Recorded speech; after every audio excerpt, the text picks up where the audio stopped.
Hello, I'm Karena. And I'm Jamie. Welcome to As Told by ADHD. This podcast is a brainchild of two best friends with ADHD who share a passion for learning and a knack for finding the most fascinating tidbits of knowledge.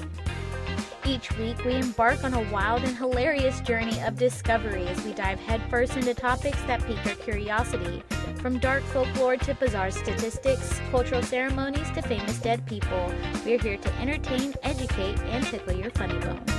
This week on As Told by ADHD, we're talking about failed utopias, part 2. Part 2! Let's go!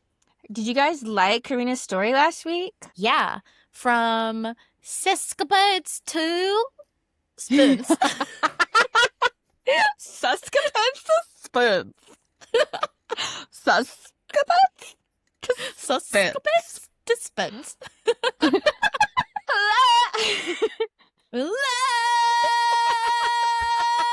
Okay, I'm ready.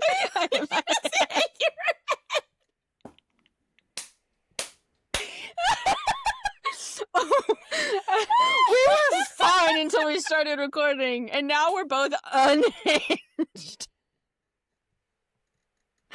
Ow. Oh my gosh. Oh, that was gold. I hope you're okay, but that was so funny. It was pretty good. It was pretty good. You said, "Ah!" I'm ready.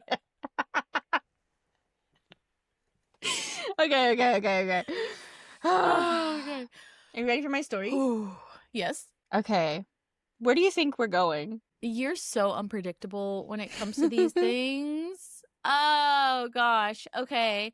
I think that we're in the 1900s. What part of the world? I think that we are in What did I guess last episode? wait. South America. Correct. We're gonna go to South America. But the crazy part is, it's not South Americans making this utopia. Oh gosh. Is it Americans? Yup. Oh my gosh. I'm gonna give you a little visual first, and then Okay. I'll kind of get into it, because there's a lot of context you need in order to understand why and how this happened. Okay. So, December 20th, 1930. 1900s. Oh, she got it. Okay, go ahead. She got it. Deep in the Amazon rainforest. Dangerous. It was a humid afternoon. Hundreds of workers stood in line in a cafeteria for food they didn't even want. Things like beans, oatmeal, fruit, preservatives, boiled vegetables, and whole wheat bread. Not very appetizing. And they were fed up. This is not what they were promised. They had been promised free health care, free food, housing, a steady paycheck. But 2 years in, and everything changed. Now there was a mandatory deduction from their meager paychecks for meals that they didn't even want. They used to have tableside service. And after a long, grueling workday under the relentless Amazonian sun, they were now forced to stand in line for bland vegetarian meals. And most of them had never chosen a vegetarian diet themselves. This was the breaking point. One of the workers confronted one of the settlement's American managers, and that single moment would spark a 3-day riot. Hundreds of Brazilian laborers and migrant workers would turn against the American overseers of this land that they claimed to be a utopia. Let's get into it. I bet you're wondering how this perfect community reached the breaking point of irreversible turmoil. I want it all. I want to know everything. Tell me right now. Well, this place was called Fordlandia, created by none other than Henry Ford himself. You're lying. I'm not. And I feel Why like have I never heard of this? couldn't tell you. I had never heard of this either, but it is a crazy story. Ford? So, Henry Ford. The Henry Ford. And to understand how his vision of this utopia went wrong, we're going to have to go back to the late 1920s. And I'm going to have to give you some context on Henry Ford himself. So, Okay. he was born July 30th, 1963. Makes him a Leo. Makes so much sense. And I would like to know what you know about Henry Ford. Cars. Cars? That's literally it. All I know is that he is the founder, CEO, probably stole some ideas off of a couple people, bought some ideas off of others, built a car empire.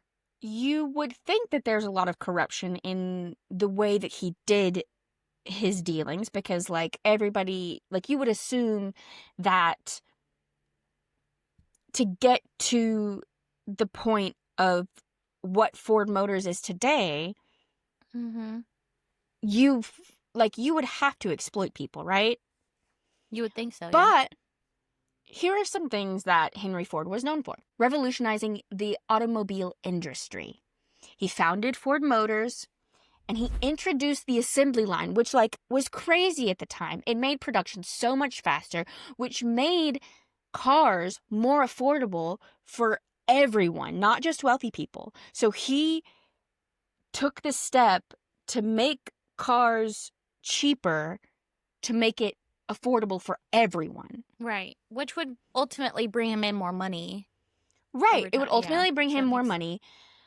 But something unheard of at the time, he raised workers' wages in 1914. And that's shocking because he offered a $5 wage. And at that time, unheard of. That would be like getting $20 an hour today. Like in today's money. Which that should be the minimum wage right now. Yeah. It should be $20 should be minimum wage. Yeah. Yeah. At this time, the average daily wage was like $1 to $2 a day, which would be about $32 to $33 in today's money. Wow. And that would make your hourly wage like $4 in today's money. Okay. So $4 an hour, impossible. But like the $5, that would be about like $161 today, which would be the $20 an hour, which is crazy, especially at the time. That's wild. Yeah. Insane. And he was known for being very, very pro-worker. He wanted his workers happy, which is also crazy. Because, I mean, it's an investment, yeah. Right. So hopefully he was just like one of the better investment people in the beginning, at least. Oh my gosh. Even though he was openly pro-worker, he was also openly anti-union. He did not want his workers fighting back. So he would take the steps to make sure they were happy so they wouldn't fight back for the most part. Right. Right? Which is like also crazy. Like, how can you be pro-worker and anti-union? Like, to me that says you just want control. Yeah. True. So after implementing the $5 a day wage, he also implemented a 6-day work week, which you would think at first that this would be very unwelcomed. But Ford quickly learned that if you pay your workers enough, they'll do anything. They will. I agree with this. And they won't complain because you're paying them more than everybody else. They have no like financial stress, which is like the number one cause of stress. Right. And it was just revolutionary at this time. But he also had a very strict lifestyle for himself. No gambling, no alcohol, which he was thriving in the Prohibition era. No tobacco, no immoral living, whatever that means. I was about to say, what does that mean? That's literally a house-to-house difference. Well, I feel like immoral living to him was like no brothels, no cheating on your spouse. Don't spend your money on things that he would consider, like, bad. And, like, obviously gambling and tobacco would also be immoral living. Alcohol, immoral living. So, I don't know. I think that's what he assumed, or that's what I assume he thought that was. And he also required his employees to have a similar lifestyle. And I bet you're wondering, like, how did he enforce this? Yeah. He would hire private investigators in his company. Like, he had this whole, like division of private investigators who would go around and follow the employees. They would have home visits unannounced. They would interview neighbors and families. They would make sure that nobody was drinking alcohol or gambling or had immoral habits. Okay, so now this is where we start questioning Mr. Ford, because that's weird as heck. Yeah, it was very weird. He also would have the private investigators go into the homes of his workers and make sure that they had clean and wholesome homes. Okay, like that $5 an hour is great, but what if they have like 6 or 7 children? That's what I'm saying. You're not gonna be living in the best house. If he found any employees that went against his suggested lifestyle, they would lose their eligibility for the $5 wage, or they would just be fired. Wow. And at the time, there wasn't any, like, laws against wrongful termination, lawsuits and stuff, yeah. Mm-hmm. And that's insane. What's even crazier, he was anti-Semitic. He hated Jews. What the fuck? Are you serious? I'm pretty mad about it. Outwardly? Yeah. Outwardly. He founded a newspaper called the Dearborn Independent, and he hired editors and writers to produce articles that reflected his own beliefs. That's actually crazy. Like an outwardly, like, open. Mm-hmm. That's actually crazy. And then later, that's the sensitive time. Right. That's a very sensitive time. Yeah. And then later, he would have an editor compile all of these articles that were written in his newspaper and publish it in a 4-volume book series titled The International Jew, the World's Foremost Problem. So, I don't like this man. Needless to say. That's wild. That's wild. I'm processing. I'm sorry. Do you need a minute? So sorry. You need a minute? I'm sorry. That's Take a minute. Wild. In that time period, too, is crazy behavior. Like, I'm so surprised that I have not heard this before. And I believe it was written, so The International Jew, the World's Foremost Problem, the books, they were published under Ford's name, but they had a ghostwriter, William J. Cameron, and he was Ford's editor. But this is the thing, because of the time frame of when all of this was happening, like, you would think that it would be a prominent historical reference to the discrimination. Oh yeah, you know, and it's not, but it's covered up about it, which is kind of like not okay. Not okay. It's not okay. I hate that. Don't be racist to anyone. Stop. No racism. Be kind.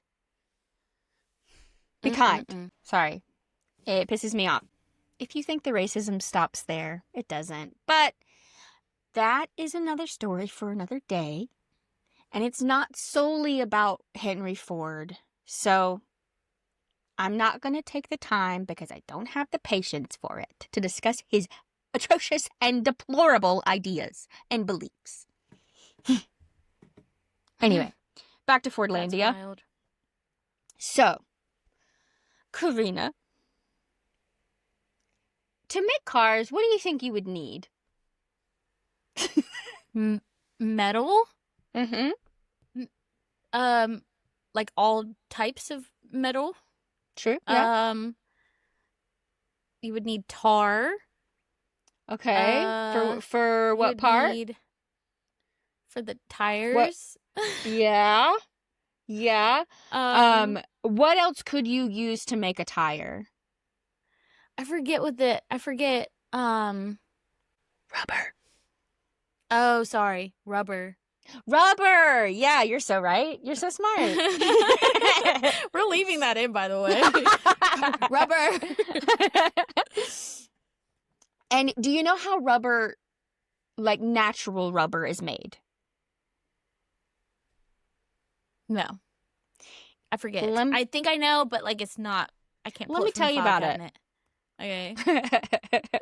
So rubber comes from the sap of a tree called a rubber tree, and the sap is known as latex. To get the sap from this tree, it's kind of like any other, like if you're trying to get maple syrup or anything, you carve like a diagonal line and then tap it at the end, and then it drips into the bucket. Okay. And then when it solidifies, that's when it becomes latex. Where do you think rubber is native to? Rubber trees. I'm just gonna guess South America. Yeah. Do you know where? The Amazonian forest. Exactly. Oh my God, you're so smart. You know I'm a everything. genius. I'm educated. She's so Guys, educated. I don't use context clues at all. I just know this. And why do you think this fact is important that it's in the Amazon rainforest That is important to this story? because of the people. No, rubber's needed for tires, right? Yes. And Henry Ford needed the rubber to make his tires in order to have tires on his cars. And it was kind of his dream to have his own production factories all over the world, to be able to produce his own materials to keep costs low for consumers. Okay. And I think by the mid-1920s, he kind of achieved it. The only thing he didn't have access to for his production factories was rubber. So all the other materials for the cars would be from himself, so he wouldn't have to outsource. But the rubbers he did. And when rubber first hit the market, it was solely sold from South America, particularly Brazil. Brazil had like a huge monopoly on the market. And then in walks a man named Sir Henry Alexander Wickham. He's British. Long story short, he goes to South America, goes to Brazil, and he's like, he takes a bunch of rubber tree seeds and he is like, these are academic specimen. We're going to study them. That's all we're going to do. We're not going to do anything else with it. We're just going to study it. Did he do that? No. No, it's a loophole. Yeah, it's a loophole. Legal loophole. So he took back 70,000 seeds with the label of academic specimen. And that's why he never got in any trouble. In fact, he was knighted for doing so. So the King of England was like, hey, or yeah, was it the king at the time? I think it was the king. He was like, hey, that's really cool you did that. Now we can like start doing our own rubber stuff. And then you can be a knight, Sir Henry Alexander Wickham. So they ended up being able to germinate about a little under 3,000 seeds, I think. And then they exported them to Southeast Asia to grow. So like Malaysia and like just that general area. And then in 1910, Britain basically had full control of the rubber market. And with some manipulation with pricing, exportation, like all that kind of stuff, they ended up being able to mark up the price of rubber by 500%. Really? And Henry Ford was like, I can't do this. This is crazy. I don't like that he's doing this. And he's like, okay, how can I have my own rubber? Well, one day he was reading a book written by Theodore Roosevelt, and it was called Through the Brazilian Wilderness. I don't know if you know much about Theodore Roosevelt, but I think after his presidency, he wanted to explore the world. And he ended up... he did a lot of that. Yeah. And he went all over. Like, he did like a whole trek around South America, but most of it was in Brazil. He met a lot of people. He learned a lot of things, and a lot of things were in that book. In this book, Theodore Roosevelt had written about how the natives of the land that he was visiting, there was an abundance of rubber trees, and how they would harvest them. And then that would be part of the process of how it became commercially sold. This sparked an idea for Henry Ford. He was like, Brazil, huh? Maybe they just needed to be led by the right person to be able to thrive. So his plan got set in motion. He was like, okay, this is what I'm thinking. I want to be able to produce rubber, but what if I made this a utopia? What if I built modern houses? I built hospitals. I built schools. I could improve the lives of the locals and make a profit. Sounds doable, right? Kind of? Kinda, yeah. And it sounds like a good idea, but it had to go wrong somewhere, right? Mm-hmm. In 1928, Ford hires a surveyor to find the perfect spot. And about 500 miles inland along the Galapagos River, he finds the perfect spot. It's not going to flood because it's like higher up, but it has enough river that they can like do like fresh water stuff, blah, blah, blah, right? After negotiating with the Brazilian government, he ended up buying 2.5 million acres of land for $125,000. And that would be insane. Right. That would be over $2 million today. Wow. But also, like, if you were to try to buy land in Brazil now, it'd probably be way more expensive. But that's neither here nor there. Anyway, after production began, he would have to pay 7 to 9% of his annual profits. And I think it was like after 12 years, because it would take at least 6 to 7 years for the rubber trees to actually grow and thrive before they could start harvesting. He would also have to give another 2% to local municipalities, so like local governments. He was like, deal. Yeah, they have to, yeah. Mm-hmm. He was like, Gotta deal. make the government happy. Mm-hmm. And once he acquired the land, he knew he would need to import literally everything. He would have to import lumber, equipment, people to oversee it. He would have to hire locals to help clear the land. Henry Ford bought 2 very large freight ships to transport materials and people. And one of the freight ships he transformed into kind of like a living quarters. There was also laundry facilities and living quarters, medical unit, like all that kind of good stuff. And they would be traveling to South America on the water, right? Because they were supposed to travel up the river to drop off the supplies, right? And the people on the ship would be living and working there. While that's headed towards South America, the land had to be cleared. You know, it's crazy. The locals preferred to work barefoot. They also preferred not to have any not pants, but like they would like shorts. They didn't like to have leg coverings because it was too hot. It was so incredibly hot there. And there was also a bunch of really dangerous things there. So when you're cutting down the rainforest, you're disturbing natural habitats. Yes. You got bees and wasps and spiders and snakes and scorpions.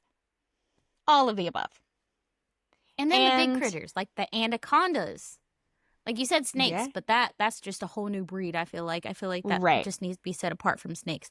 Anacondas, you got the gators, you got the evil cats, you got...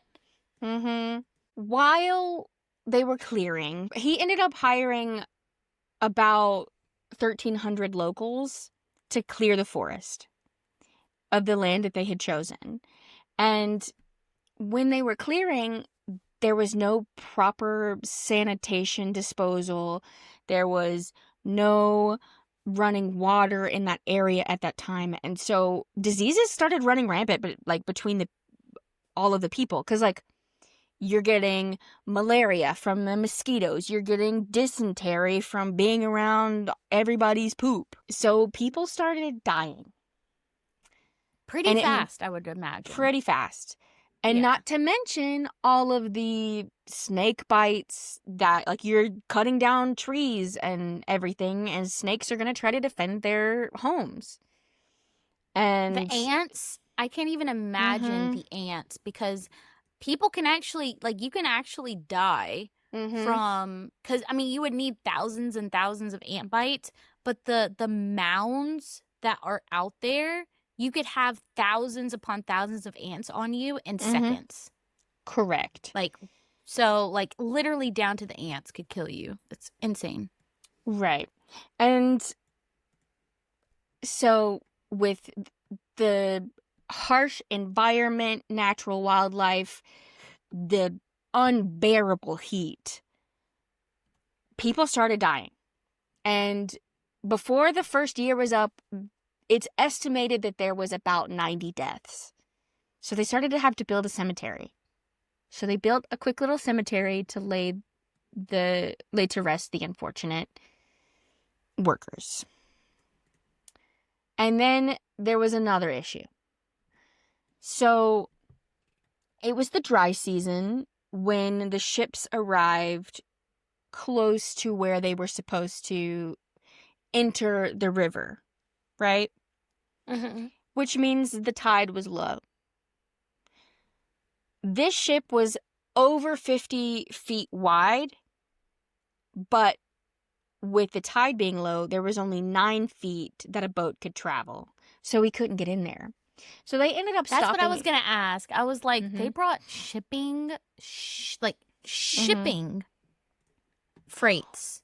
Yeah. Well, on the Amazonian River? That's crazy. They measured it before they sent the ships, and they were like, oh, there's plenty of room. There's like 200 feet. Like, easy. But they didn't account for the tide lowering. That's something you could not Google, because Google did not exist. Exactly. So the captain of the ship ended up docking in a town that had been settled by the Portuguese about 200 years before that. And they hired some of the people there, and they were like, can you help us? Like, can we rent your boats, put our stuff on it, and take it up the river, and we'll take a couple trips? Well, they did that, but the people in the town didn't have any equipment that could help them load it onto the ships.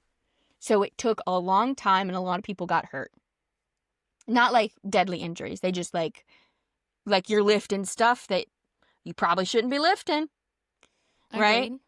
And so then they make their way up the river with these small boats. They get there, and the dock that the workers had built wasn't fully stable. So they had to wait as those workers rebuilt it and fortified it so they could put the equipment on there. All the while, because everybody was dying, the locals were like, let's just burn it down. Because, like, it'll get rid of the wildlife. We wouldn't have to worry about it. So they start burning the area. And if you know anything about vegetation, it's going to make it harder for things to grow. And also adding to the unbearable heat, adding to severe burns. Like, it was just a bad situation all around. eventually, everything got to where it was supposed to be, even though the little detour that they had to take with the Portuguese people, it ended up costing him another $100,000. I mean, it's an investment. You literally killed people because of your greediness for rubber. So. And I don't even think he realized, like, what was happening, because he wasn't there. He wasn't there, and he wasn't going to be there for most of it. And there was also the Brazilians that were the local workers and the Portuguese people who were loading or unloading the stuff onto the shore. There was a language barrier there, and they didn't understand what was going on. Nobody understood. So everything kept getting moved around and shifted around. Everybody was like, what's going on? So it set everybody back even more. And eventually, once the Americans made it there, they started building a neighborhood known as Villa Americano. And yeah, they probably said it like that. Villa Americano. This is where the white people are. Yeah. So this place, one of the first things they did is they built a power plant and a water tower.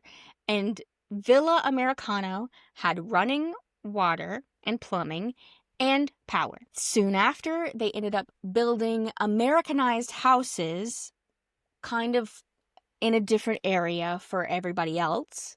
Because, of course, segregation. Right. And then it's that time. They built hospitals, cafeterias, where the servers would bring food to the tables.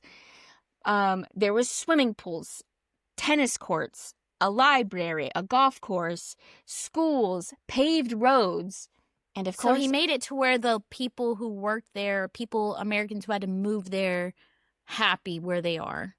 Right. And, at first, all of the people who, all of the locals that were working there, they were kind of like, this is kind of cool. Like, I can work, and then I can go eat, and then just do what I want. Jump in this pool, because it's hot. Right. It took about 2 years to fully build this place, right? Once the town was built, he needed people to work there and run it, and he only hired Americans as managers for this town. So Americans would have to pack up their lives, bring their wives and children, because of course women can't run these fucking places. And they would have to go live in an unknown place with a language they don't speak. And they're going to have to figure it out. But they were getting paid pretty well. So were the locals for the most part. And he ended up handpicking managers that he knew would have his standards of living. And would abide those standards. Mm-hmm. And he also chose Americans to fill the roles of doctors, chemists, engineers, administrative roles. Doctors? American doctors don't know the remedies to the stuff that's happening in the Amazonian forest. Well, when the doctors got there, they actually did a really good job with helping the natives, because they were able to help with malaria. They were able to help with the dysentery issue. They were able to keep everybody. But that's stuff the Americans healthy. Brought. Well, not the malaria, because well, not the malaria. That's the mosquitoes. Yeah, but he ended up hiring the locals to do hard labor, right? Of course. And the crazy part is, you know how the Americans had plumbing? And they had running water? In the little section that was for the locals, they had to drink from a well. Which, I'm sure that they were used to it, but, I kind of, if you're gonna do it, you know what I mean? Incentivize the people you're employing the same as you did yeah. Right. And the total number of workers ended up reaching about 3,000 people. And this place wasn't just for the trees. like for the rubber Right. trees, right? They had little shops that would sell bread and like little farms where they could like get milk and stuff, like just stuff like that. Okay. So like people would need to run those things too, and there would need to be people who knew rubber trees and would be able to nurture them to bring them up and make them thrive, right? Right. And how he treated his workers in America didn't stay in America, obviously.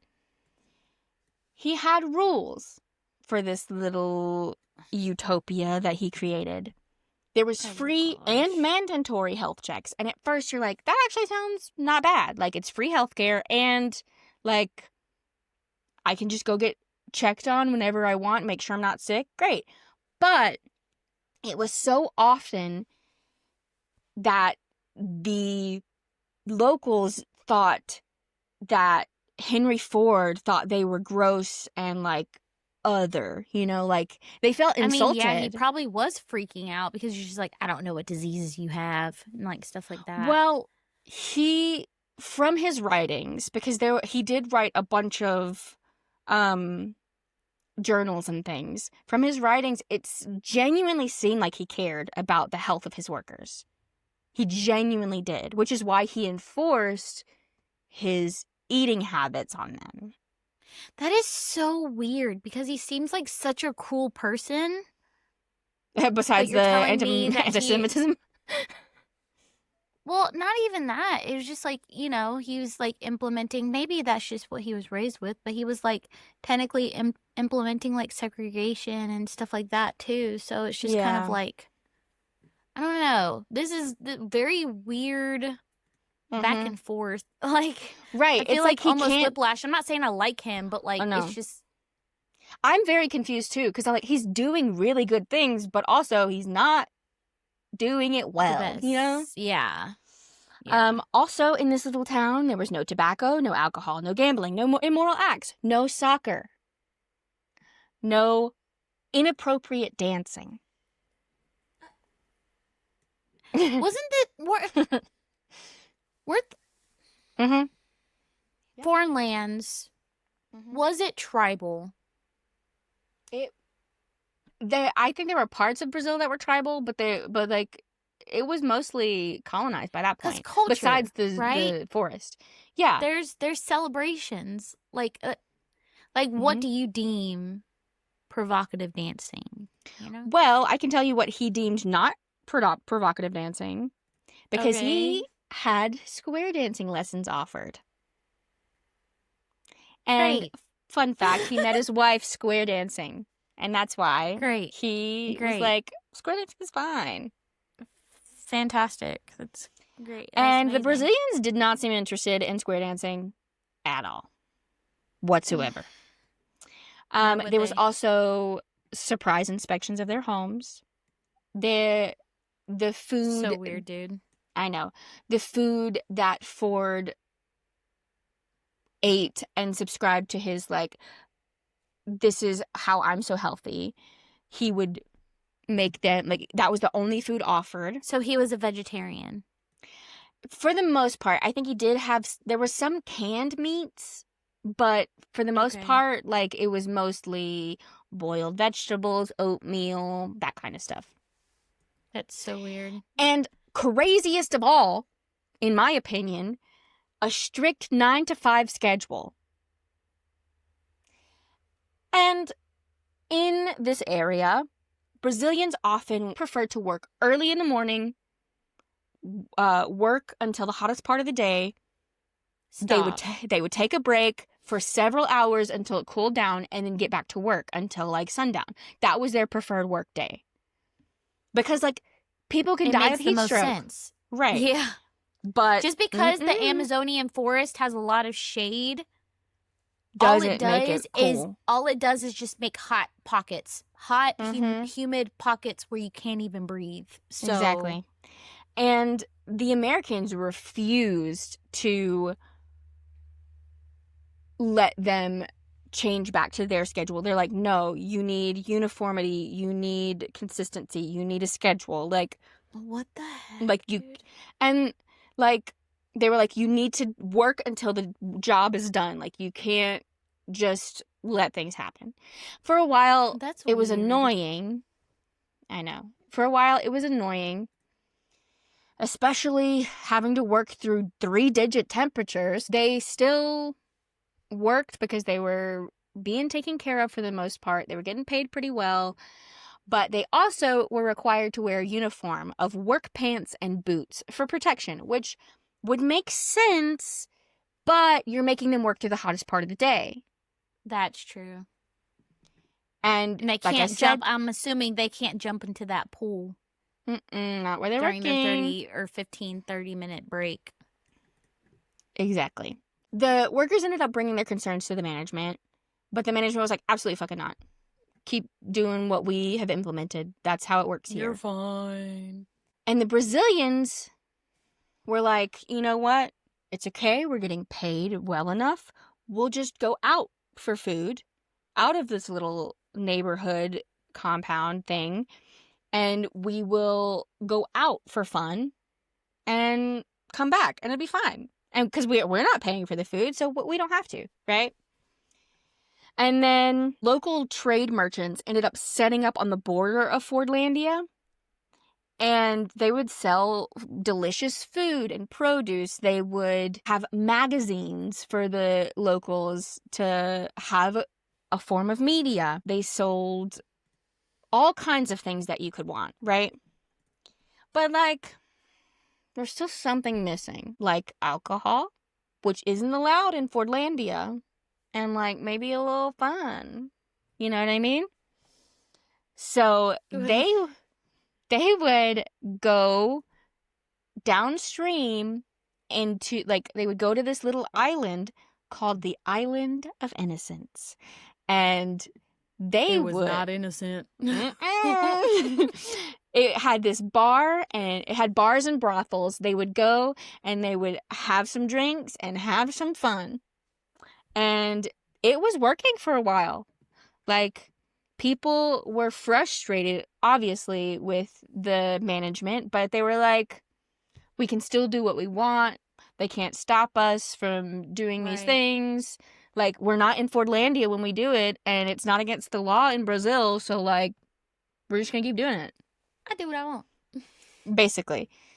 So, at this point, the manager started to reach a breaking point, because they're not listening. They are working slow. Things are not going well. So we need a little bit more money to be able to make this worth it. So they go to Ford and they're like, more money? And he's like, no, do better. And then maybe more money, but no. And so the managers decided to take matters into their own hands. You know what they did? They started cutting back benefits for the workers and skimming the money off the top, because they were like, we deserve more pay. And we're not going to let them run all over us and not get paid for it. So we'll just take things from them and we'll do what we want. Right?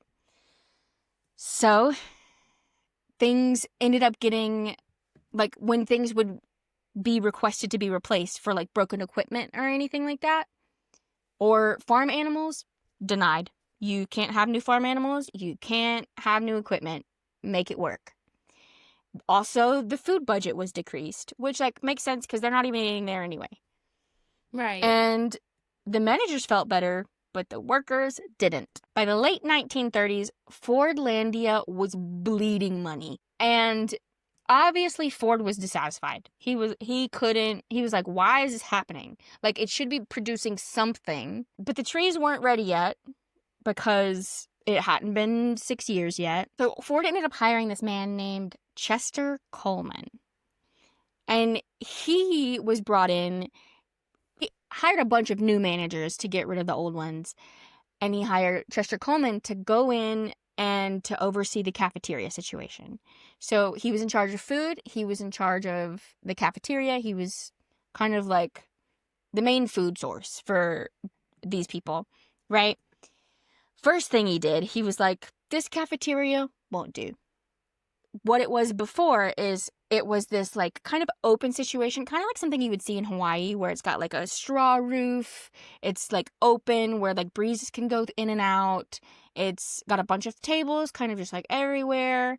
Like it was very like chill, relax, like very bar vibes without alcohol, of course. And he was like, that's not going to do. So he took it down and he decided to build a different cafeteria. This cafeteria that he decided to build would resemble an American cafeteria where you would need to line up for your food. Not only would you have to line up for food, it was a large concrete building, enclosed, and it had a tar roof. It's going to trap so much heat. So, the workers were not having it at first. And not only did he implement that, he also was like, now there's a mandatory deduction from your paycheck and it's going to go towards the food.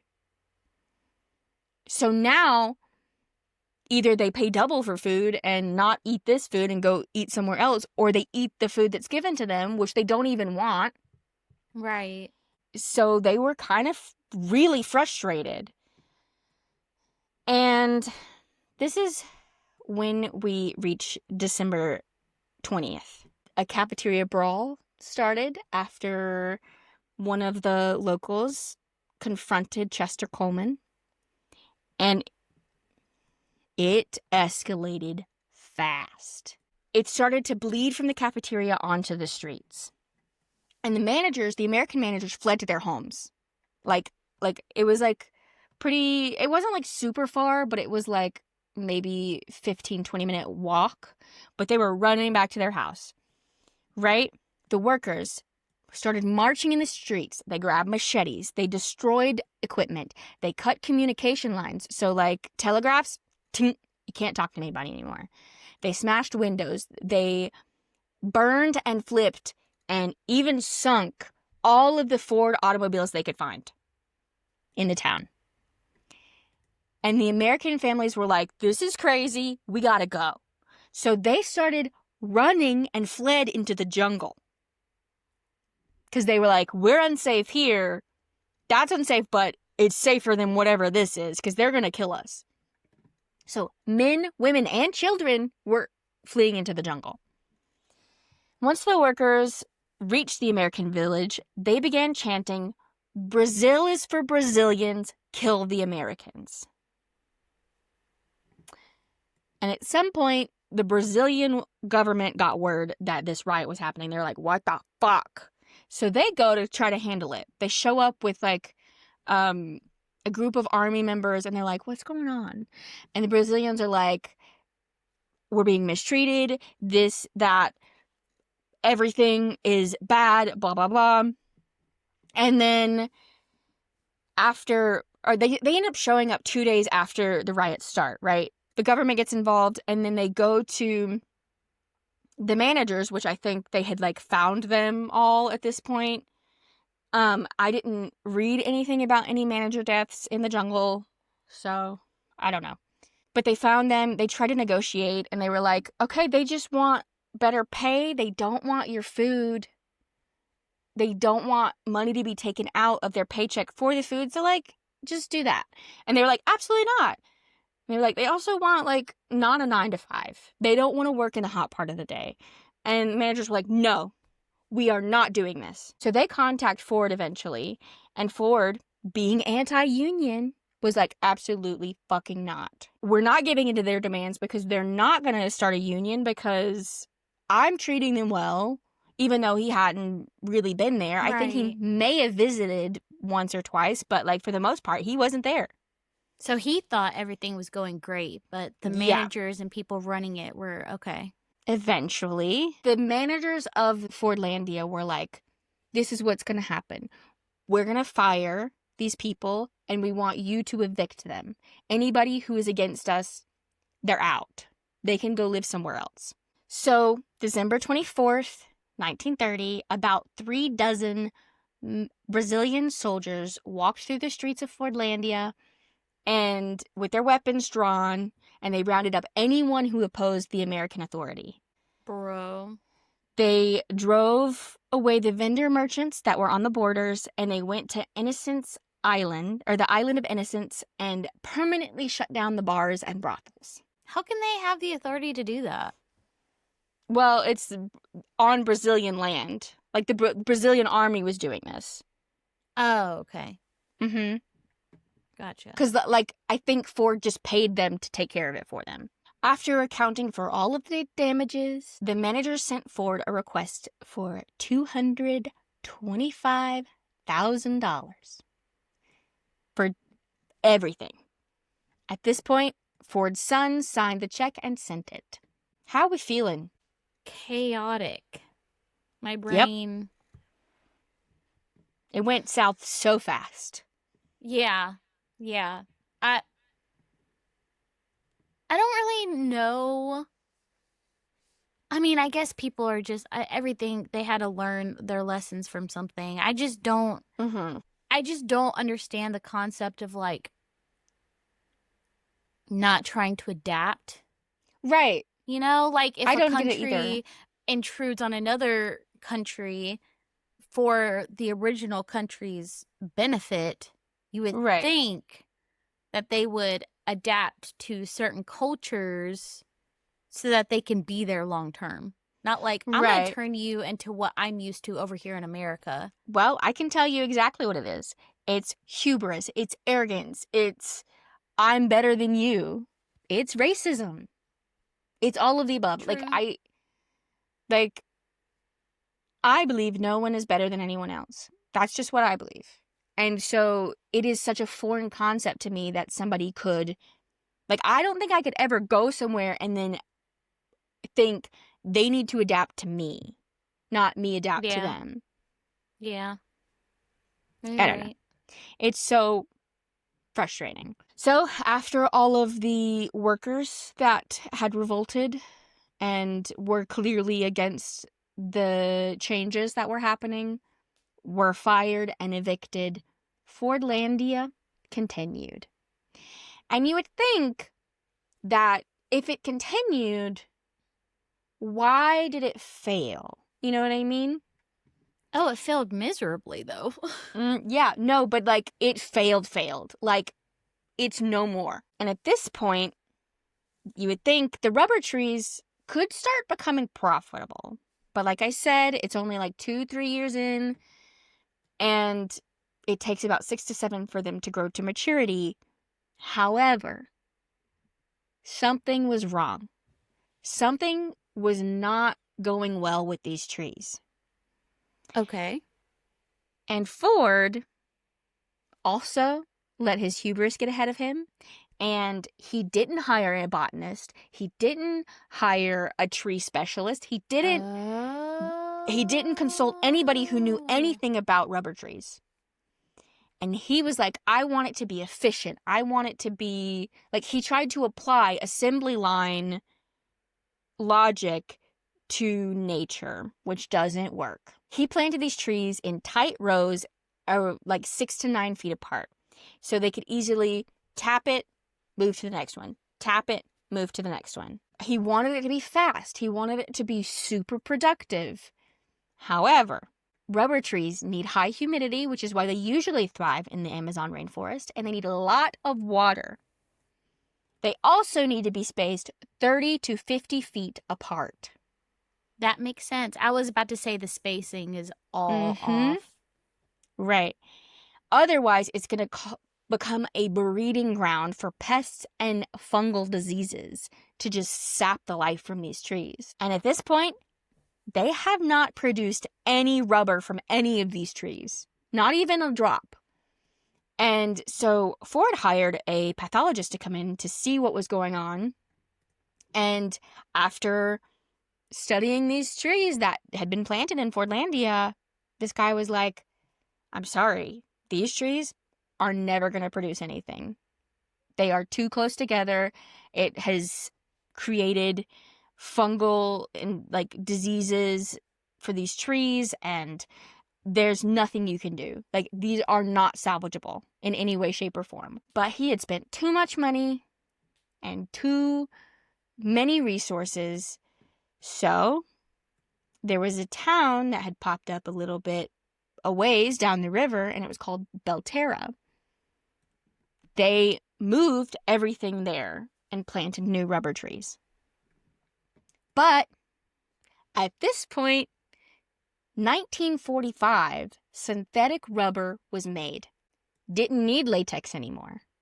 You had synthetic rubber. The Americans left in the night without telling any of the workers. They just were like, bye, I'm out. I'm not doing this anymore. And they sailed back to the States.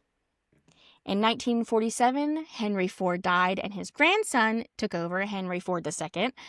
And he ended up selling the land back to Brazil because he was like, my grandfather royally fucked this. I have to salvage it somehow, which clearly it was the right thing to do.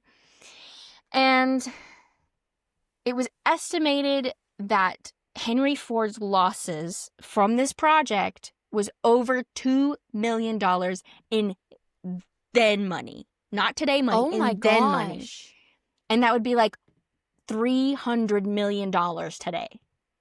Wow. Yeah. And Fordlandia still stands, but until recently, it only had a few people living there. And it wasn't to like work. It was just for housing, right? The hospital was still functional and the school was still functional. So it did some good. But eventually, people started moving in and it became a tourist attraction. It just failed so miserably. Like, people that know about it are like, I want to go see it. Which, like, I kind of do too. That's wild. I'm not gonna lie. Like, I'd go. I don't know if I do. I don't want to go to the Amazon. I'm sorry. Anybody who lives there, I hope it is, your dream home and you're super happy. That is one place I will never go. Well, this part was cleared out like hundreds of acres. So it's not like thick, dense Amazon forest anymore. But like Fordlandia is like, it's like open space now. Oh, okay. Okay. And the hospital and the school is still thriving. They now have tourist attractions. So it's pretty much using tourism to stay alive nowadays. Basically. Well, before it was like, because like all the houses kind of were in ruin. And there were people living there, but it was like I said, it was just people who like didn't want to move. They just hung out, had kids, stayed. It was like maybe like 5 people, and then all of a sudden people started moving back. There was more tourists, and it just happened, I guess. I don't know. It's kind of crazy. I think that he could have had an actual utopia if he did it without enforcing things that he deemed appropriate or a better lifestyle, or that he even deemed healthy, Like, if he just kind of let them do their thing, I think that could have been such an amazing utopia with free healthcare, free schooling, free food. Like, it could have been everything that anybody could ever want, especially with the golf courses and the swimming pools. And there was like one report where it said they had a movie theater, but they would only play, and I only found it in one source, so I didn't say it, but they said that they would only play Ford-approved movies, which I don't know what those are. I don't know. I don't even want to find out. No. Probably like Gone with the Wind or some shit. I don't know. It probably wasn't out. But still, like, I don't, yeah. No, thank you. No, thank you. But I'm still so confused. Like, I can't stand what he believed, but like, he did do good, which makes no sense in my brain. He did do good, but his brain was still kind of twisted. Like, if you think that your way of living is the prime way of living, and then trying to force that way of living not only on your employees who were your American employees who were easier to adapt to Right, your because they're style of already living in that style, but kind putting of. it on someone else or a whole different culture, a whole different race of people who don't even know English. Right. And, like, I think maybe you could get away with not having alcohol, tobacco, or certain forms of entertainment in this community, but to force them to work in the hottest part of the day, they're dying because, like, heat strokes and stuff. Force them to get mandatory checkups, making them feel like they're less than. Like, I don't know. I think that not adapting to, and then giving them such a good privilege of, like, I'm going to have these servers come to your table and serve you after you've worked such a long day in the hot Amazonian sun, and then taking it away. Yeah. Like, taking it away part was that was crazy. It's crazy behavior. And then taking away the free food. If you're going to force these people to eat and, like, have mandatory deductions from their paycheck so they could pay for the food, then give them something they want. Don't give them your food. Don't give them your diet. I don't know. Crazy behavior. It's crazy. Anyways, what do you guys think? You always pick the craziest things. I need to learn how to research like you. I really do. I feel like my stories are just like A, B, C, done. And yours is like A through Z. Yeah. Well, listen, like, what I usually do when I'm researching is I'm like, everything's important. I'll write down everything. And then when I, like, go through it and see what's not as important, then I'll cut it out. Right. Okay. Also, you got to take a look at my notes. My notes are chef's kisses. Immaculate. Well, what was your guys' favorite part of Jamie's story today? I would like to know, because there was a lot of ground to cover. There was a lot of craziness. Or your least favorite part of, like... Or your least favorite. What... Not, like, the storytelling wise, but, like, what happened that you were like, what the fuck? You know? Yeah. Like, yeah. Let us know that, too. Because, like, at first I'm like, okay. Ugh. Yeah, what was your WTF part? Right. Yeah. And then you're like, what the fuck? Why? Why did this have to happen? I don't know. Exactly. And maybe the Americans that worked there, they were so against relenting to any of their requests was because Ford was so anti-union. So he's like, I know best, so don't give them anything they want. So maybe that's why? I don't know. Right. I don't know. All I know is that America wants to be superior in a lot of ways to all. Especially back then. I mean, here now, especially back then, yeah. But, boof. Remember to drink your water this week.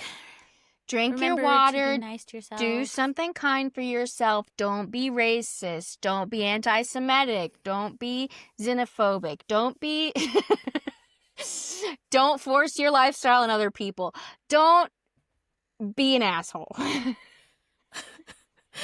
She has a lot of morals of the story. Yeah. Just do your own thing and don't hurt anybody else in the process. Oh my goodness. I mean, that's a good universal. That's a good universal moral. Yeah. Right. I think it's a very simple ask. So just mind your business. Just mind your business. Exactly. Have a good week, guys, and we'll see you next week. And I hope you take care of yourself, especially after that story. Have a good day. Have a good evening. Yes. And we will see you guys next week. Goodbye. That was too gospel. Goodbye. Goodbye. Sorry, I'm wearing headphones, so that was really loud. She's a soprano or whatever. We'll see you guys next week. Ow! Ow! Bye. Bye.